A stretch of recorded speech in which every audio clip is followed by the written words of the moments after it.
Yeah, man. We're back again. We've had our sip of water, Yeah. stretched our feet. We're going to tackle something now. We spoke about the ills and the consequences. I mean, we spoke about the problems with drugs. We spoke about the problems of incarcerations in prisons. We spoke about a slay queen, Sure. We spoke about lack of discipline, ill discipline. We spoke about lack of confidence. We spoke about lack of assertion. Sure. We spoke about character weaknesses that are the result of a lack of a father. Biologically now, I'm a healer. And being a healer, the son of two doctors, two specialists who, my parents. You two here. The son of a very accomplished medical doctor, Dr. Naledi Ramopo, my mother. Yeah. We know. I mean, my bookshelf is filled with medical books. Sure. I didn't go to medical university, but I'm forced to study these things, Yeah. Here they are, clinical medicine, Cecil's Essentials of Medicine, and medical sciences. Word. They're everywhere. They're everywhere. Yeah. I'm always studying medicine. Sure. In fact, I've said this once before. All these medical books, when my mother brought them here, these are her books, When she brought them here, she was packing this bookshelf with my son. Sure. And she said to him, even if you do not become a doctor, one of your children must become a doctor. Sure. So my son has that responsibility of either becoming a doctor or giving birth to a doctor. Sure. So these books are actually his. They're not mine. My mother is passing on the knowledge. Sure.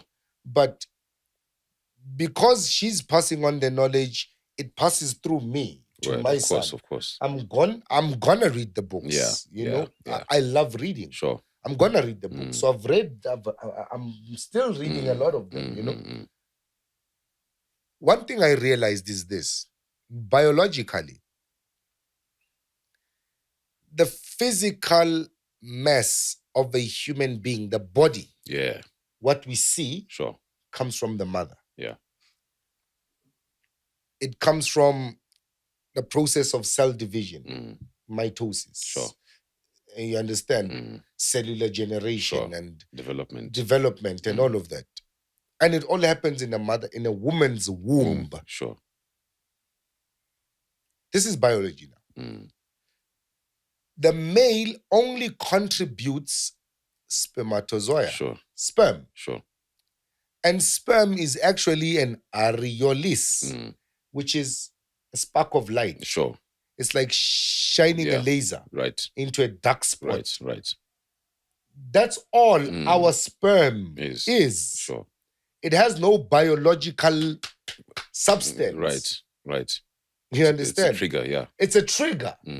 That's all it is. So the physical body of this child is created by her mother in her womb. And a lot of women may not know this, but I hope today they learn this. Sure. And besihleka last nomfundisi uTeodros MK City no Gokuthembi la ukuthi sure, all women are the same. And when you say all women are the same, some women take offense in that. Right. But we are speaking biologically. Sure, within context, yeah. Within context of the biology, of the fact that all women carry a womb in them. And the womb has been tested scientifically. Yeah. And it has been discovered that a womb contains something called empty mitochondrial DNA. Empty, no signature at all. Sure. So every woman has this empty mitochondrial DNA. The powerhouse. The powerhouse. Empty powerhouse, sure. And their womb can all be traced to the same womb. So all women are the same. They have this potential that is triggered by the sperm. The sperm now injects character. Sure. The sperm now injects differentiation. Your DNA makeup. DNA makeup. Right. Now. Right. You understand? For sure. So, a formation of a child may be maternal, yes. But the expression of that is paternal. The father is necessary.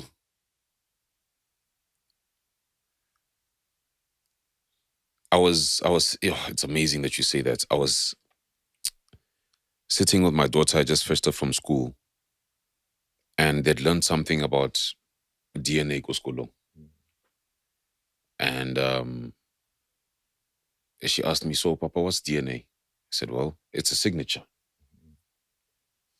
And then, like we always do, I proceeded to do a search. And, we open up our technology, our phones, and say, Google, what are the things that are passed on to your children from a father? And we broke down everything. The makeup of the hair. But what was really, really interesting to me was the non-physical. That's what we're getting to. The areolis. The areolis. The light spark now. Down to the sense of humor. Down to the sense of humor. Trust. Down to the logic. Down to logic. How they analyze and break down things. Yeah. Down to the color of your eyes. Down to how your body burns fat. All that is passed down by the father. Not the mother. There were so many things. So many things. At the end of that short lesson, it was very evident, I think, to both of us that she is me. She is me. Yeah, she's the girl, but she is me. Same sense of humor. Exactly. And that's one thing I'm very big on. I'm very big on the sense of humor that's passed down. In the Bible, it says that we are made in the image of our Father. And I think one thing that I always try and remind humans is that we laugh. We love laughter. We love tricks. We love humor. We love jokes. What would make you think that God doesn't love the same things? Oh. What would make you think that he's not a humorous God? That sometimes he doesn't laugh at the things that we say and do. Yeah. That sometimes he's not up to tricks. And why should we also separate ourselves from God? From the divine. Yeah. And say, no, I like to laugh and I'm naughty and whatnot. But God doesn't have this. Doesn't make sense. But now, doesn't that give you the room to separate from your own offspring? I think it does. If you are not related to what is before you, therefore that which comes after you cannot be related to you. So how does it make sense? I've had this argument, and not an argument, a debate. Sure. But at the end of the debate, I was hurt when I heard a mother saying between her and her children, there are boundaries. As a parent, I cannot cross certain boundaries of my child. What are you saying? Yeah. Isn't this child me? It's of you. Of me? Yes. By me? Yeah. Is me? How can there be boundaries? Yeah. If my child decides to do something wrong, I can't say no. Yeah. I think, first of all, to understand that the creativity or whatever it is that that child came up with came from you as well. We were very naughty kids. And the reason we were put in leadership, to tell you the truth, leadership positions, was because we were so influential. Thank you to Mefro Dana Pinar. You know, we will always love you. Always love you. We will always respect you. You are our mother. Sure. Robbie, you know, Zulumdugu. Yeah. We are there. We were raised by legends. Yeah, We were raised by giants, you know. Yeah. And these people we are calling out, you know, Abo Skalkveig, Sure, you know, sure, Abo sure. Badenhorst, Yeah, Bopim, Yeah, you know. Yeah. These were, because we grew up in a boarding school, you know. At some point, we were away from home. Sure. So we had other parents becoming parents to us. Sure. But that taught us something that it opened us to the world. Yeah, it really did. Look what we're doing today, you know. It opened us up to the world. And a lot of our peers are doing great things. No, there's a lot of prestigians right now that are doing amazing things out there in the world. Great things in the world, Yeah. in our different ways. Sure. And the beautiful thing is we are watching each other coming into ourselves, you know. Today we are sitting here. And I know for sure it's going to feel to the rest of us that it was all of us sitting here today. Sure. You know? Yeah, no, for sure. That's for sure. There's lots of generations, and when the prestigious watch, it's gonna be as if we're sitting there with them. With them. Yeah, because they know us very well. The whole college, Yeah. you know, ever since the beginning, you know. And that's the responsibility we carry as a community. But that's the responsibility we pass on to our children as parents. Right. And if we don't do it right, I mean, we're watching our politicians. Sure. They are parents to us. Yo. They are looting. That's another thing. They are corrupt. They are lying. They are cheating. They are stealing. They're leveraging jobs for social favors. You understand? How are we supposed to now become? Some of them have rape cases against them. A lot of them. I mean, one of them, Mr. You know, I mean, he's got foreign bills on his furniture, his furniture. Right. And he's one of the highest man in the country. Right. You know, we won't say his name, but right. You know, there was a man in New York some years ago. It was the head of the mafia family. Yeah. His name was Vincent Chin Giganti. You couldn't say his name. Right. So every time you'd speak about Chin, you'd have to... Yeah, gesture. you point to your chin. Yeah. You know who? Yeah. He did this and this and this. In South Africa right now, we have a problem. Yeah. We have you know who. Right. He's a parent to all of us right now. And everybody who is involved with him is a parent to all of us. Yes. I mean, we're looking at these old men and women in parliament.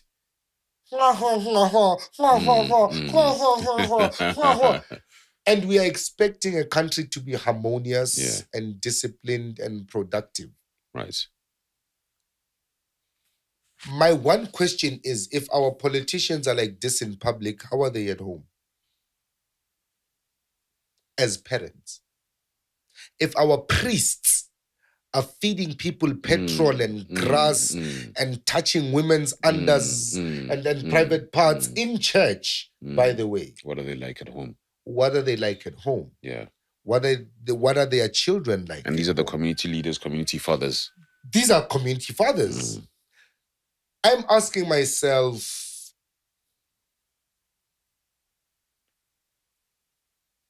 slay queens, what happens to their children? Right. When the mother sees a Jaguar today, a Porsche tomorrow, a Mercedes next day, next week a BMW, what happens to the child growing up? Seeing all of that. Here's the thing. I'm a man. I'm raising a boy. Sure. I'm raising 2 girls. Sure. You're a father. Yeah. You are raising 4 children. Right. 3 girls and a boy. Yeah. Because sure, ours is ours. Ours is ours. So we are here amongst us raising 4 kids. If now this boy is going to see us with a different girl every weekend, what are we saying to him? It becomes appropriate. It becomes appropriate. It becomes a thing to do. It becomes something to be proud of. It becomes a norm. It becomes a norm. It becomes, that's what a man is. It becomes, that's what a man is. Is that a man though? Certainly not. Look, for me, there is so much that is encompassed in manhood, but setting the example is one of the highest forms of it. Yeah, one of the highest forms of it. We say in our languages, a man, indoda. Sure. Meaning that which you see, this is what I'll be. Sure. Ndoda ndiofa. Sure. Munna. Yeah, munna. That which is me. Yeah. That cannot change. Yeah. You can be a pantsoda today. Tomorrow you may change. That's not you. That's but not you. munna, yeah. That which you are, that cannot change. Yeah. We've lost that. When a woman says, indoda yam, she's meaning from this day forth till the end. Yeah, what he is. What he is, he will be for me. Ke munna waka. Ke munna waka. Ke munna waka. Yeah. What you see in him is what I am. Yeah, yes.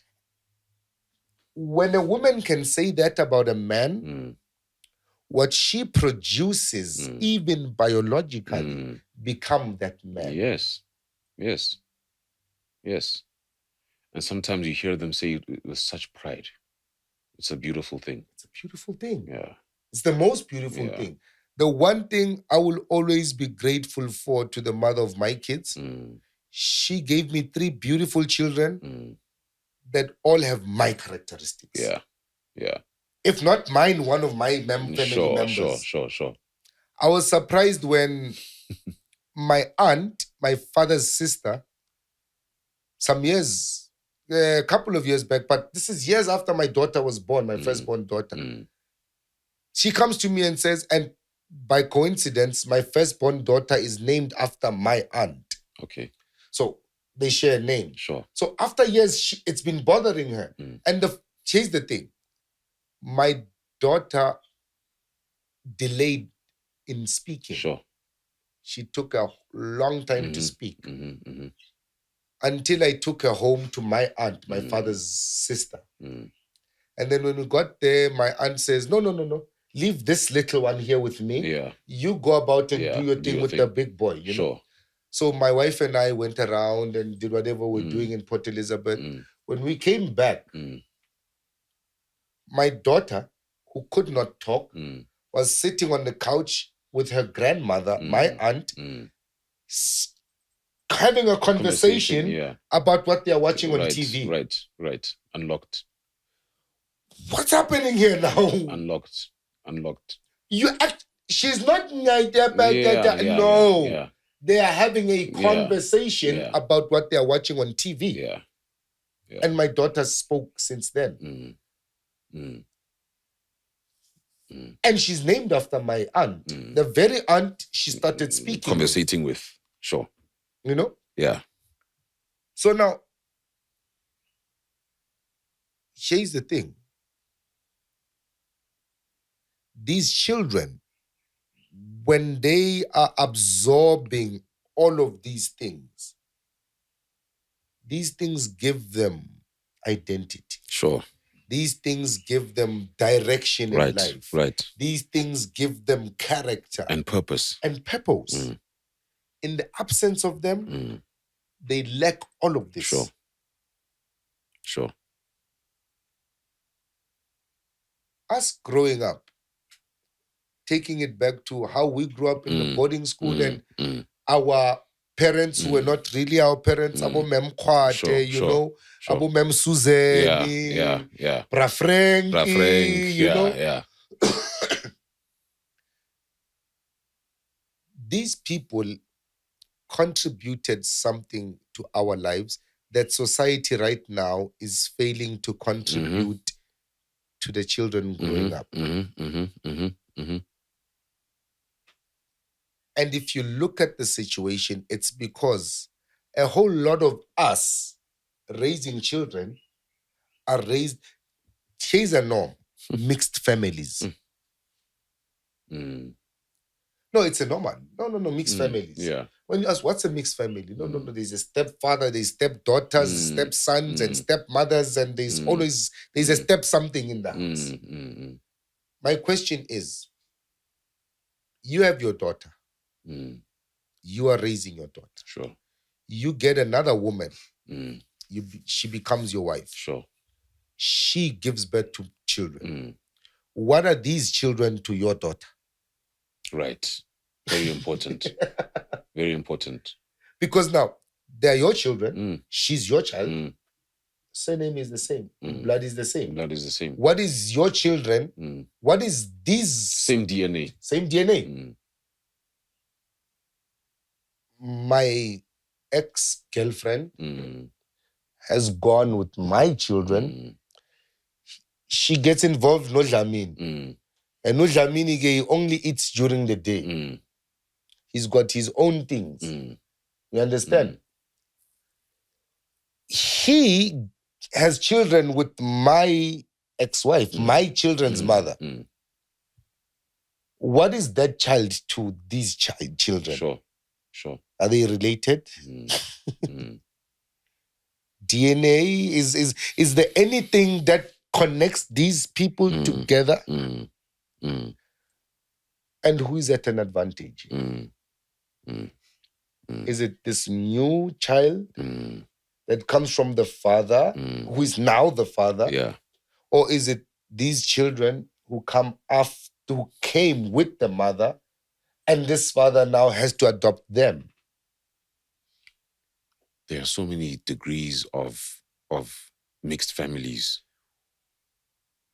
Not just children coming from one father, different mothers, but one mother, different fathers. And we're still African. And we still recognize largely the father as the source, the head of the family. I'll tell you this. My brothers and I don't share the same father, but we have the same mother. In our family, there's no step. There's no step. And this ideology of a step is not African. It's foreign to us. Bro, our cousins are brothers. You hear it in the words we use. Yeah. Umzala. Sure. Umfoe. Yeah. There's no step. There's no step. In any of our African languages. There's no step. I've never once, ever in any fiber of my existence seen my brothers as a step. Less deserving, unequal, me put first. No, it's never, ever been like that. Ever. My sisters and I don't share father. But in this house, the father is one. This African house, yeah. In this African house, the father is one. If we are dealing with issues that relate to your father, he's my father. Sure.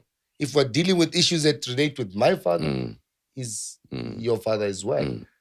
Because in Africa, this notion of, you hear the words, cousin. Sure.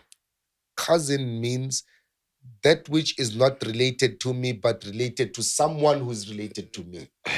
How does that make sense? You have uncle. Sure. You have aunt. Uncle is either side. Right. Mother's paternal or maternal. Yeah. Aunt maternal, same thing. Sure. You can't distinct. But now, when you come to our languages, I'm cool. Umamkhulu, my big mother. So you have your mother, but you have a big mother. Yeah. And then you have a small mother. But they are mother. They are mother.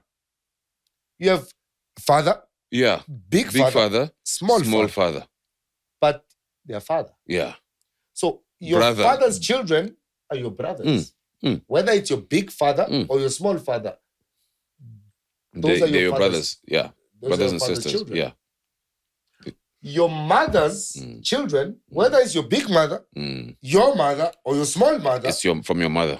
They are from your mother. Yeah. Homzala. Sure. We are all born from the same womb. Yeah. Yeah. We have this collective way of raising children.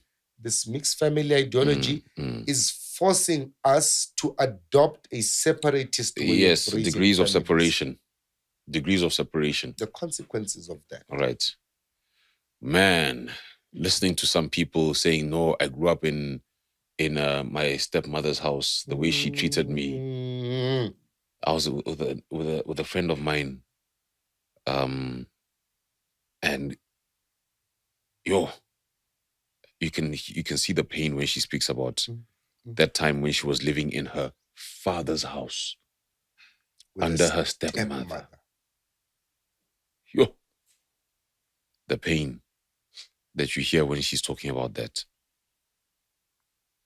And so many others. We invite people into our homes who don't see our children as us, who can't love our children the same way they love us. That's not genuine love. It's not. It can't be. It can't be. We were talking about fatherhood and your children. The woman that you're inviting into your life, into your house, into your family, does she see those children as you? As an extension of you. Yeah. The same love she gives to you, does she understand that she needs to give to these as well? Yes. Now the question is, when she brings in her children, I'm gonna play devil's advocate.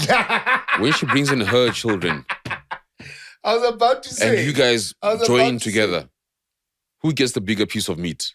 Or do all the children get the same piece of meat? I was about to say, what if now she brings her children into the relationship?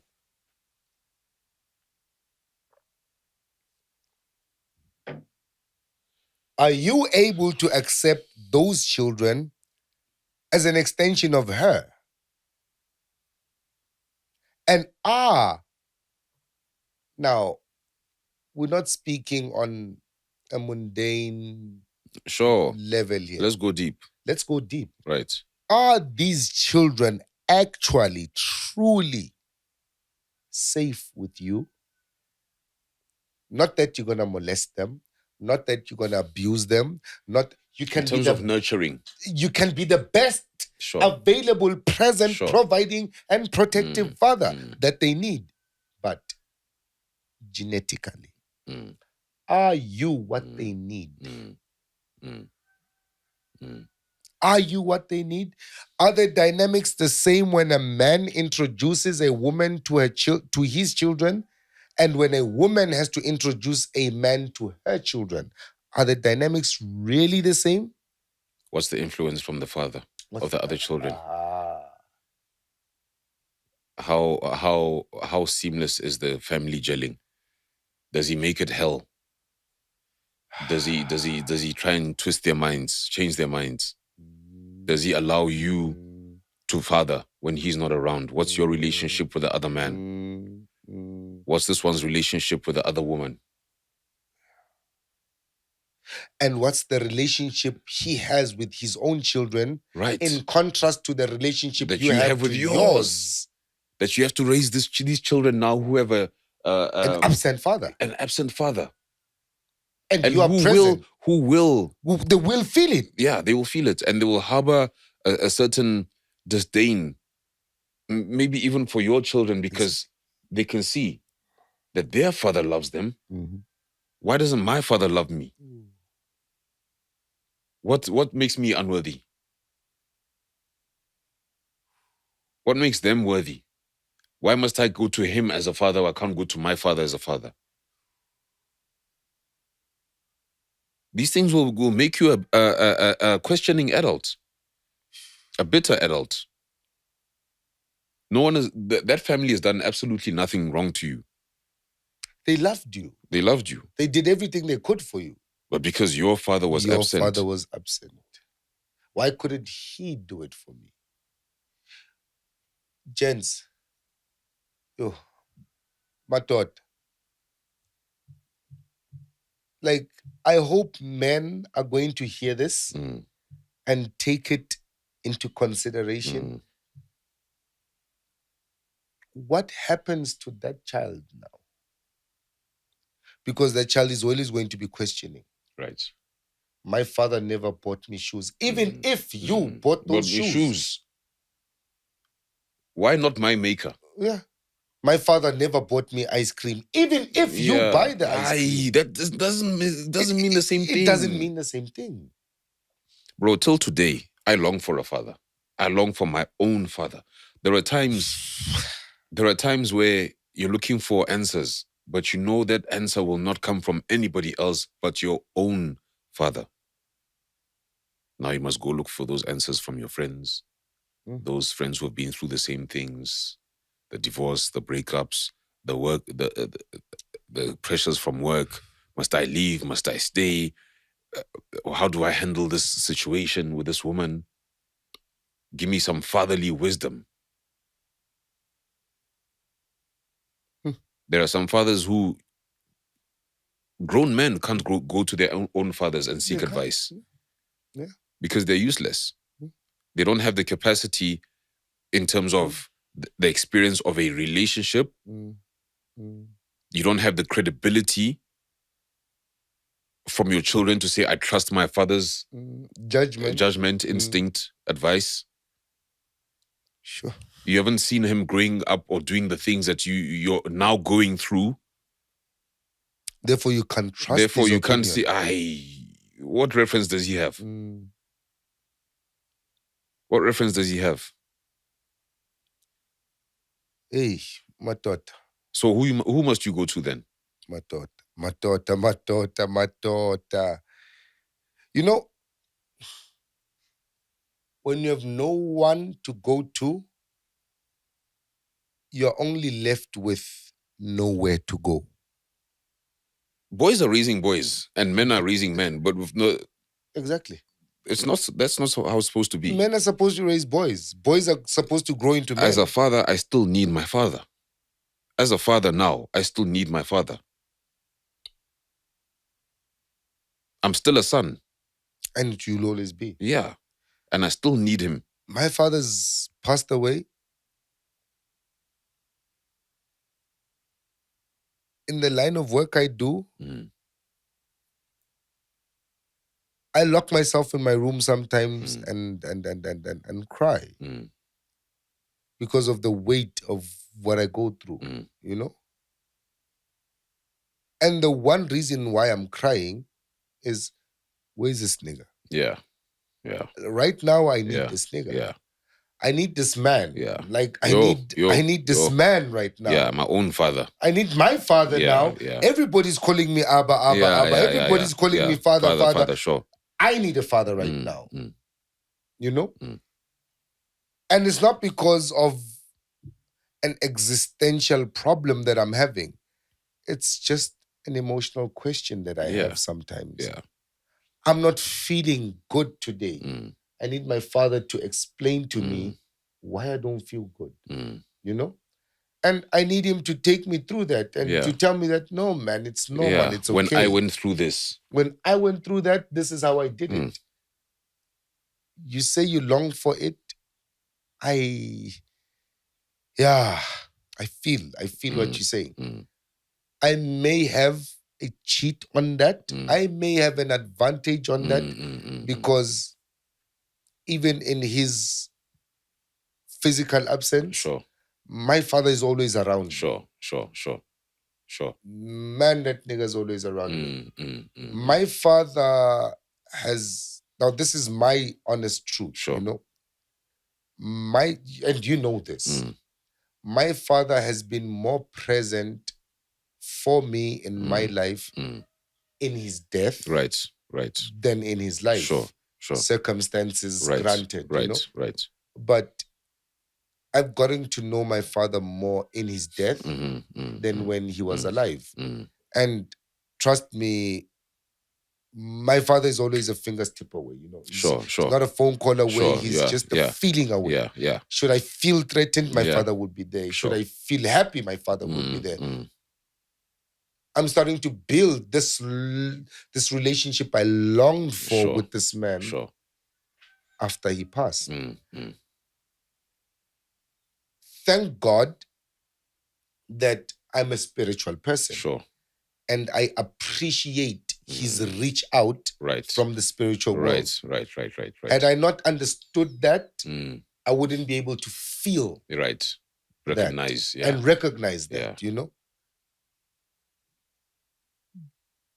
But again, I'm not a spirit. I'm a man. I'm alive here.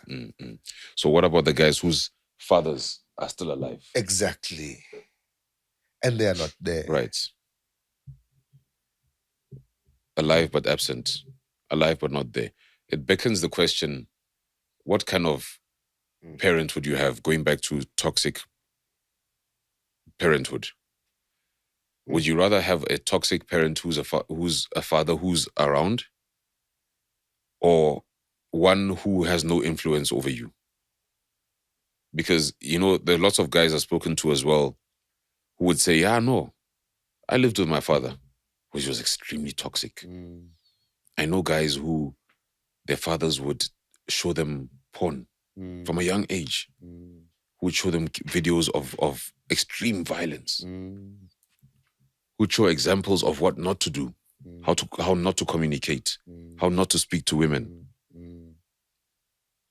taking drugs in front of the children. Real toxic environments, shouting, abusing their mothers. There's the father that's there, and then there's the father that's not there. And then there's different degrees of it. You can be there. You can be there. But you can be not there. You can be worse than not being there. Exactly. You can be there, but you can be worse. You can be better off if you are not there. Right. That's true. Sometimes, I was speaking to a young man yesterday, and he was very zealous. He's like 26, 27. And he says, bro, you have to forgive everybody. It kind of hit me. You have to forgive everybody, everyone. You gotta forgive every single person, no matter what they did in your life. Judas, Jesus, best friends. He sacrificed you. You must forgive him. Many other stories. Oliver Tambo and Mandela. Right. Look at Chris Honey. Chris Honey, yeah. His wife is struggling to forgive anyone. But you have to forgive, and the reason you forgive is not for anybody else but yourself. You're healing yourself. Right. The weight, the heaviest weights are the ones that are not seen. Can you repeat that? The heaviest weights are the ones that are not seen. Sure. Because guilt. Those that you can see, someone can help you out with them. Yeah, you can shed. You can share it. You can shed. You can share. You can share or share. Yeah. You can decide. But the ones that are not seen, I can't help you. You can only take them off by forgiving. Sure. There are people who you see walking around with, they can't sleep. Heavy consciences, heavy regrets. The heavy weights anger that are unseen are the heaviest. Yes. Okay. The weights that are unseen are the heaviest. Someone would rather tell you, there are lots of guys who would tell you, rather shoot me than I experience what I'm experiencing inside right now. Exactly. Yeah. I've heard that a lot of times. You shoot me on my hand. Yeah. I'll be okay. Yeah. But those, or if I'm dead, I'm dead. I don't have to feel this. Yeah. Lifetime traumas. People who got violated when they were small, who reached out to their parents didn't acknowledge it. I hear so many stories from my lady friends about reporting a rape case to their own mother. The mother doesn't do anything about it. Either shuns her, completely ignores it. As a healer, I've heard that so many times. I don't know how many times. As a healer, I've heard that so many times. Right, yeah. So, again, speaking to my lady friends as to how they were violated, spoke to one the other day. She would walk on the street and there was one specific guy that always try and hit on her and she would never reciprocate. And then one day she got kidnapped. Luckily, she wasn't sexually violated. But when she got home, the mother was the one who broke her down the most, actually. And said, yeah, you shouldn't be dressing like this. Or, where were you? They should have raped you. Wow. The mother actually said that. They should have raped you. I've heard stories where the mother would actually say, you're a woman. Go make your own way. Go fend for yourself. Go fend for yourself. You're a woman. Use what you have. I've heard so many stories of like that. Being a healer is the worst. Being a healer is the worst. You get a grown woman who cannot connect with her own children. Sure. Because she was molested. Sure. And her own mother did not support her. Sure. Now, you have to take this woman through that trauma. You get clients here who were molested and you become the first person they ever open up to. As a 30, 45-year-old adult, how long have you been carrying that thing? 6 years old, 7 years old, 8 years old, 5 years old. You've been carrying this thing for so long. Because, again, let's look at the 2Ks, the pandemic, the 2000s, 2000, sure. These are our kids. Yeah. These are children of the 80s. Children. Yes. You know? Yeah. 70s, late 70s children, 80s late 70s, children. 80s at large. You understand? Yeah. These are our kids. Yeah. Under our parenting style. Under our parenting style. Are we going to blame the product, not the manufacturer? Gotta blame the manufacturer. It's the only logical thing. I always tell my daughter, a child is a reflection of her home. Always. She'll come back and tell me, there's this child at home, at school, he's always misbehaving, he's rude to the students, Papa, I just don't know what's wrong with him. And I tell her, well, it's his parents, Pumpkin. That's how he is at home. It's his parents. That's the truth. My daughter was bullied once at school by an older boy who's been repeating classes at school. So he's the oldest in the primary. Sure. So now he abuses my daughter one day. So I go to school and I say, no, I'm not going to take this. I waited for the parent to pick up the boy. And then my daughter showed me, that's the boy. I said, okay, let's wait for their parents. The mother comes to pick up that boy. I confront the mother. Listen, I have a problem. Your son is bullying my daughter. And he's been bullying other kids. But now, I'm not going to take it with ends with me. Yeah. It ends with me. This is my child. I don't really want to speak to you. I want to speak to the father of this boy. Please, tell the father I want to see him. Right. There we go. You understand? Yeah. I need to see the father of this boy because he's not going to do this to my child. Not my child.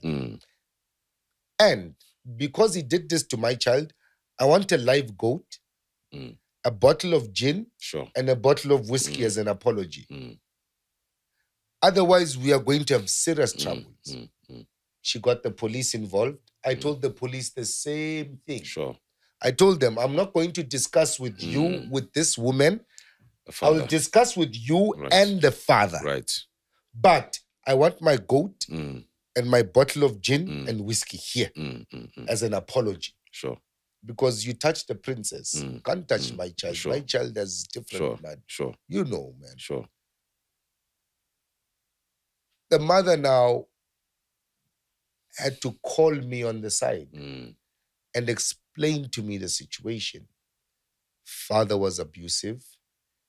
She actually ran away from him to save her life and the child. The child's life. This is all he knows, the child. Retaliation. That's all the child knows. Me saying to the child and the mother, I need to speak to the father. I just triggered a lot. A lot of traumas. A lot.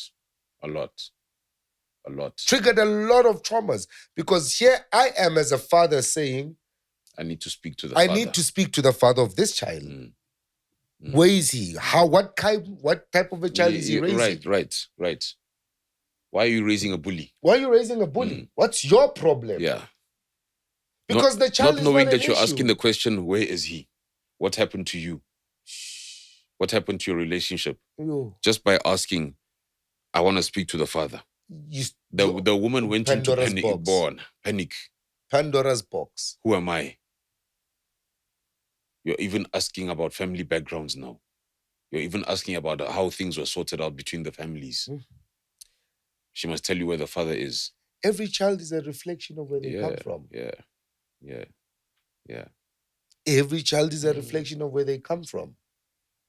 I was this weekend, and this is not me praising my children. I was actually watching a woman crossing a road. So now she's got a young boy. Sure. Who was I think it was a grandchild or her son, whatever it is, but a young child. So now these two guys quickly jump in the road, pick up their bags and help them across.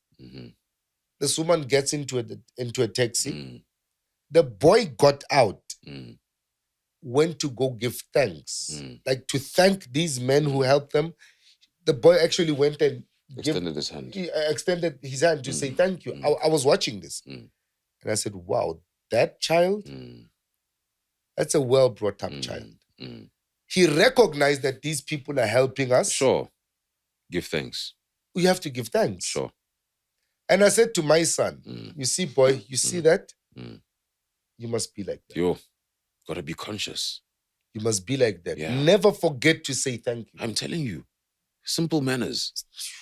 But they must come from a certain authority in your life. If they don't come from an authority, they will never stick. They won't stick. They will never stick.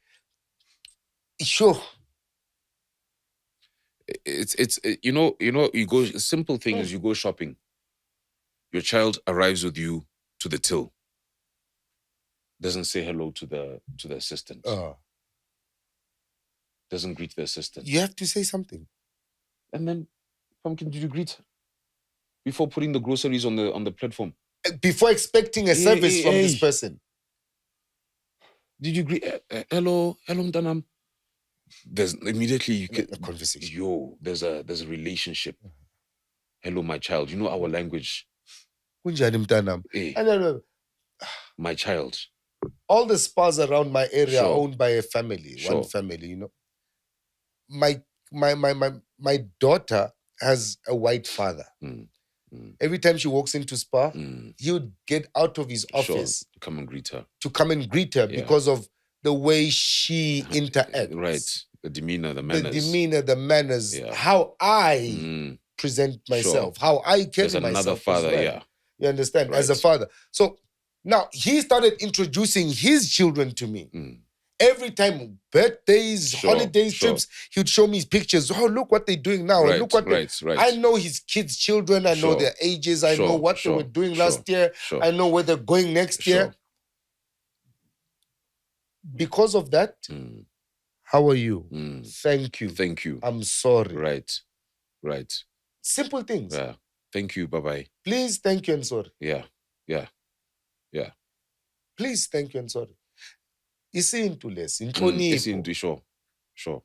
Inhlonipho, it's humanity, it's who we are. And we have that responsibility to impart it in our children. Exactly.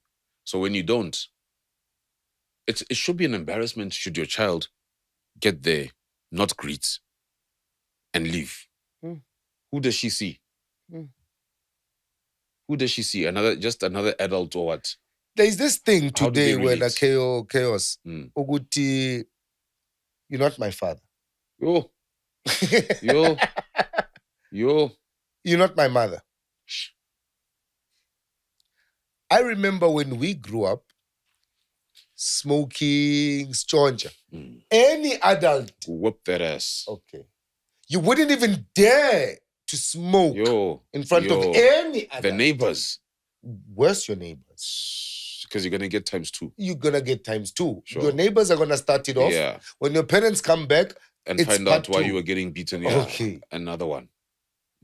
We today, you tell a young man in the street, no man, you don't do that. No. Khotman, yeah, you're not my father. Sure. Straight up. Wow. Oh, sorry. Straight up.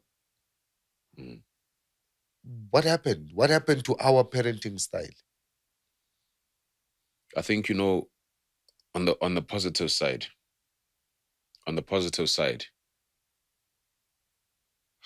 and I'm embarrassed and I fear to say this. It's few cases that I see on the positive side, and bless the men that I know who are there, and those 3 parenting P's, to be present, to provide and to protect. It's not too many of them. And like I said, I only have a handful of men that I can take my daughter to, and I know she'll be safe in every single way. That's tragic. It's tragic that you can't look at another man and say, if I told him, hey bro, just can you please watch my daughter until next week? In the back of your head,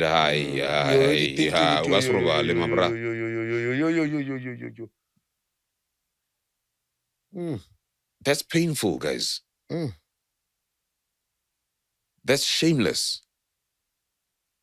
We are not doing what we're supposed to do in society. We are shaming ourselves.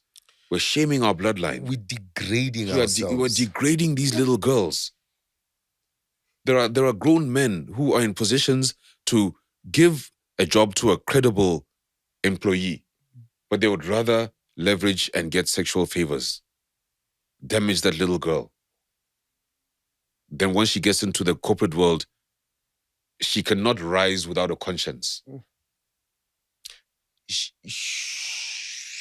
How many times do we say, no, this one, she slept her way up? Yeah, couch promotion. No, guys. Who was sleeping? Who was the one dragging exactly her up by sleeping with her? Exactly. Because she didn't just go there. Somebody said, if you really want this, a man said, if you really want this, you'll give me a sexual favor. Bro, that is the creepiest thing ever. And they're amongst us. They're amongst us. They're in the police force. They're in the police force. They are within the ranks of the people who are meant to protect us, to govern us. The same people are within the ranks of our politicians. Right. Same people are within the ranks of our business people. Hey, Mona, sports coaches. Sport coaches.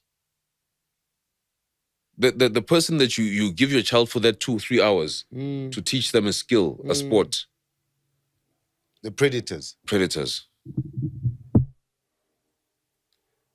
How are you gonna know if you're not bro? This world is not a nice place. This is not a romantic world.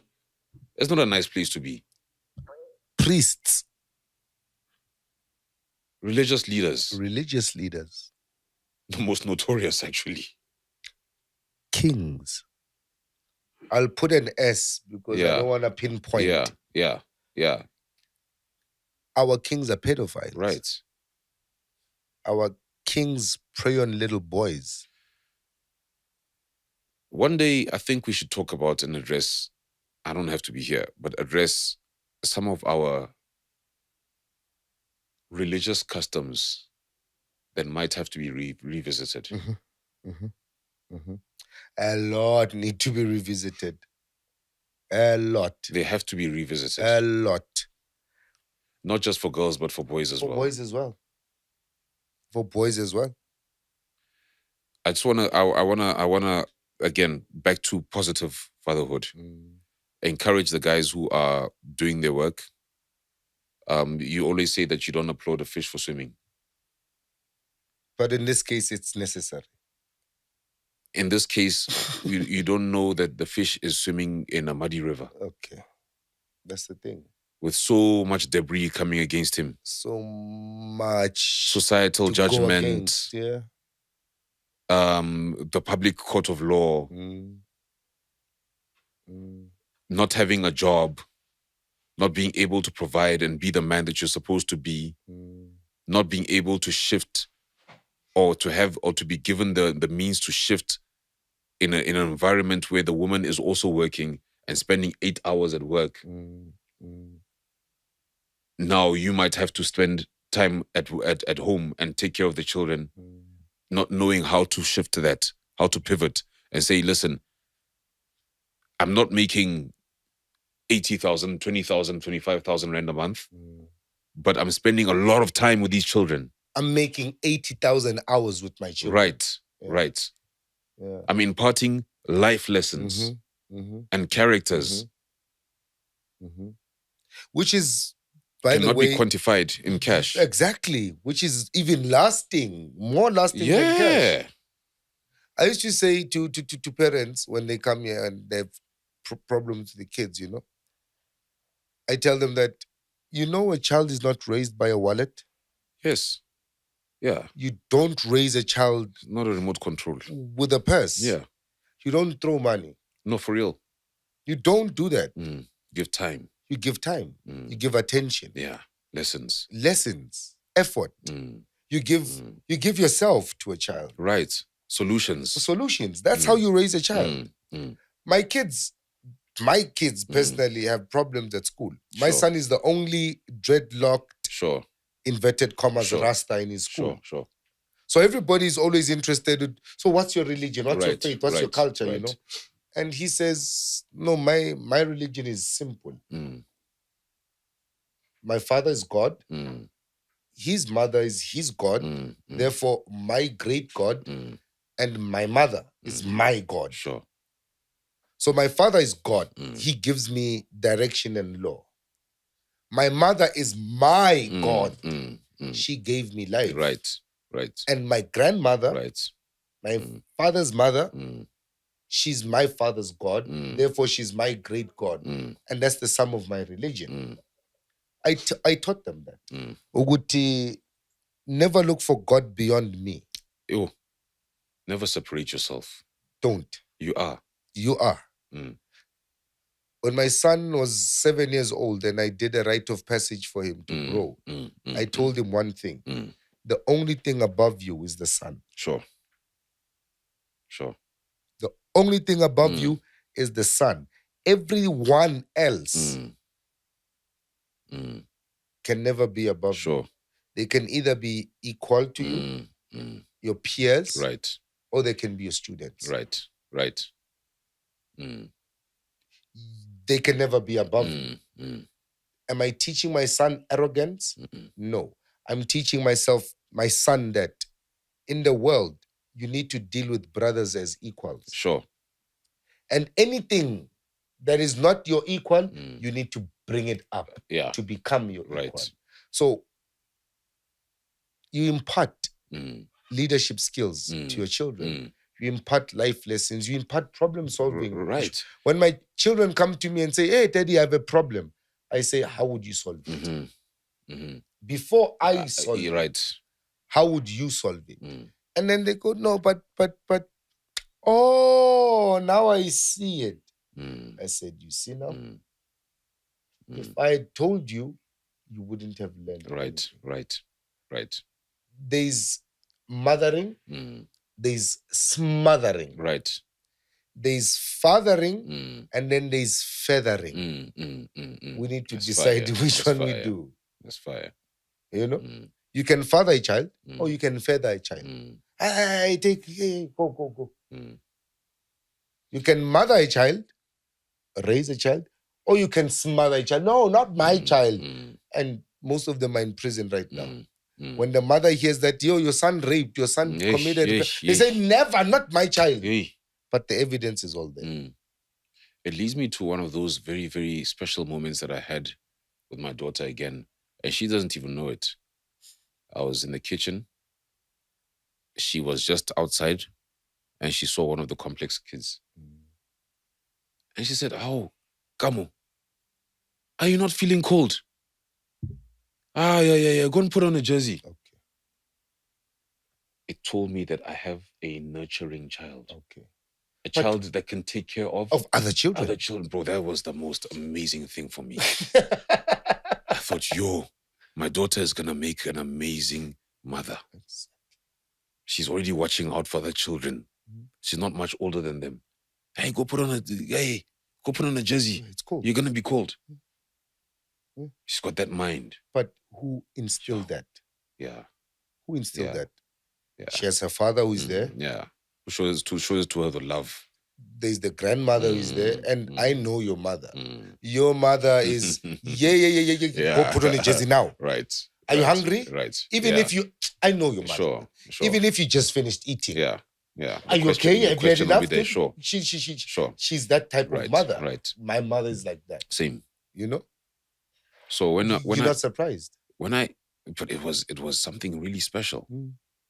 Because it means that you can actually, when you leave Earth, she's gonna be okay. You're leaving a nurturer. She's gonna be okay. Yeah. I always tell her, baby girl, it's not a sad story, but I'm not gonna always be here. And it's never too soon to start. No. And you need to learn to think for yourself and be your own person and not get influenced by other people. There was a story, very, very... So the other day, I had frozen meat in the fridge. Now, the complex kids are always around, always in my house or around. Frozen meat, I want to thaw it. I want to thaw it naturally in the sun, not put it in the microwave. So I go to the backyard. I find the stone. I face it. I put the flat meat. There's the sun there. It's thawing it naturally. 45 minutes later, I come out. Before I even went out, I opened the khatin. The meat is not there. I'm not seeing right here. There's the rock. And the rock that I put the meat slanting, the meat is not there. I go out, check. Right, there's no meat here. There's no meat around. And there's no dog here. There's no dogs in the complex. There's frozen meat, man. It was cold. You know what I'm saying? I go to the complex kids. Hey, kids, guys, do you know, is there anybody who took meat? No, we don't know. We don't know. I could tell. Those answers, no. I walk halfway. Hey, are you sure no one took my meat? It was Kaya and Steve. I say, okay, just go call them. Go call Kaya and Steve. They go call Kaya and Steve. I say, Kaya and Steve, you, Kaya, go and call your mother. You, Kaya, Steve, go and call your mother. The mothers came. First thing I said to the moms, hello, mummies. There's a case of meat that's not here. Sure. Before that, when I called the boys, somebody said, no, Kaya took the meat and he flung it over the fence. Over the fence is a bush, my guy. It's this high. Over the fence. Yo, my way, these boys are gonna kill me. I go to the security guard. Hey, Joe, do you have the key for that other gate there? Around, good 12-minute walk. Come there. Luckily, I spotted the meat there. Yeah. It's facing downwards. You can see the black polystyrene. Yeah. There's the meat there. We picked it up.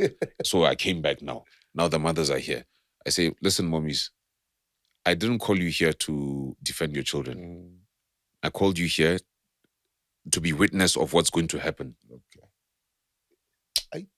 All right. I'm not Exactly calling how you. we were I'm raised. not calling you. I'm not calling you here to defend, defend your these children. boys at all. Yeah.